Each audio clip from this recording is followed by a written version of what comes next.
ఓం శ్రీ గురుభ్యో నమ. శ్రీ పరాభవ నామ సంవత్సరము అధిక జ్యేష్ఠ మాసము, నిజ జ్యేష్ఠ మాసంలో మనకి తులారాశి వారికి ఏ విధంగా ఉంది? తులారాశి చెప్పాలంటే సప్తమంలో కుజుడు. సప్తమంలో కుజుడు అంటే చాలా బాగుంటుంది. ఒక రకంగా చెప్పాలంటే భాగ్యములో బుధుడు, గురు ప్రభావం చాలా బాగుంది. దశమ రాజ్యం మంది గురుడు కాబట్టి విద్యార్థులకు కానీ నిరుద్యోగులకు కానీ సౌఫలితాలు అధికంగా ఉంటాయి. అందులో ఎటువంటి డోకా లేదు. అందుకే అంటారు నిజ జ్యేష్ఠ మాసం, అధిక జ్యేష్ఠ మాసంలో వృత్తి వ్యాపారాల్లో లాభ నష్టములు సమానముగా ఉండుట. ఇక్కడ వృత్తి వ్యాపారాలు ఇచ్చాడు, సమానమైనటువంటి లాభాలు, ఎటువంటి డోకా లేకుండా ఉండుట అన్నది వ్యవహారం చెప్పుకొని వచ్చాడు. అలాగే ఆరోగ్య విషయం చాలా జాగ్రత్త అని చెప్తున్నాడు. తులారాశి వారికి శుక్రుడు కదా, చాలా శుక్రుడు గురించి మన శుక్రుడు ఎక్కడ ఉన్నా ఎత్తుక్కొని చెప్పుకోవాలి. శుక్రుడు కలిసి ఉన్నాడు, గురుడితో కలిసి ఉన్నాడు కాబట్టి శుక్రుడు హెచ్చరికలు, కర్కాటకంలో శుక్రుడు ఎప్పుడు కూడా హెచ్చరికలు జారీ చేస్తుంటాడు. ఏదో పనులు చేస్తుంటే మాత్రం సరైనటువంటి జలం పడుతుంటాడు. ఎందుకంటే పరస్త్రీ వ్యామోహం, కర్కాటకంలో శుక్రుడికి ఏమంటే పరస్త్రీ వ్యామోహం అంటాడు.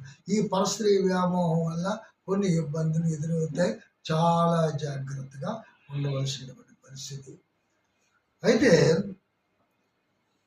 కష్టం మీదే కొన్ని పనులు నెరవేరుతాయి. అధిక కష్టం మీదే పనులన్నీ కూడా నెరవేరుతాయి. అపనిందలు కొన్ని మోయవలసిన పరిస్థితి ఉంది కాబట్టి చాలా జాగ్రత్త అవసరము. ఉద్యోగంలో మార్పులు, నిరుద్యోగులకి మంచి అవకాశాలు ఉన్నాయి. అవకాశం లేకపోలేదు.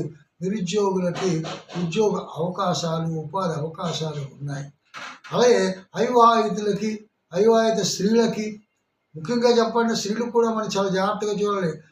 తొందరపాటు నిర్ణయాలు, గాబరాగా మాట్లాడడం, ఆలోచన లేకపోవడం, ఏమంటే ఏ విధంగా ప్రవర్తిస్తున్నారో తెలియలేనటువంటి పరిస్థితిలో ఉండడం, వాళ్ళు ఏం చేస్తున్నారో వాళ్ళకే తెలియదు. కానీ మంచి వ్యక్తులు, అది ఎవరు తెలుస్తుందండి? మీ మనసులో దూరం ఎవరు కూడా ప్రవర్తించగరా? మీరు మంచి వ్యక్తులు, చెడ్డ వ్యక్తులు, మన మాటే మనకి మంచి చెడ్డ తీసుకొస్తుంది. అది జాగ్రత్త. కుజుడు సప్తమంలో ఉన్నాడు, చాలా జాగ్రత్తగా చూస్తున్నాడు. కలత్రంలోని గొడవలు జరుగుతుంటాయి. అలాగే అవివాహితులకి కూడా, ప్రేమ వ్యవహారంలో ఉన్నటువంటి వ్యక్తులకు కూడా కొన్ని ఇబ్బందులు ఎదురవుతుంటాయి. రియల్ ఎస్టేట్ వ్యాపారం చాలా పుంజుకొస్తుంది, బ్రహ్మాండంగా ఉంటుంది. ధనాధిపత్యాన్ని తిరుగులేదు. కానీ కొన్ని వ్యవహారాల్లో స్వయంకృత అపరాధం వల్ల ఇబ్బందుల్లో పడతారు. చాలా జాగ్రత్తగా ఉండవలసిన సమయము. ప్రతి సోమవారం ఏకవారం అభిషేకం చేయండి. అలాగే సుబ్రహ్మణ్యేశ్వర స్వామిని ఆరాధించండి. ఆంజనేయ స్వామి వారికి కూడా ఆరాధించండి. కుంకుమ పూజ అమ్మవారికి చేయండి. మంచి శుభ్రతలు ఆశిద్దాము. మరో ఎపిసోడ్తో ముందుకు వస్తాను.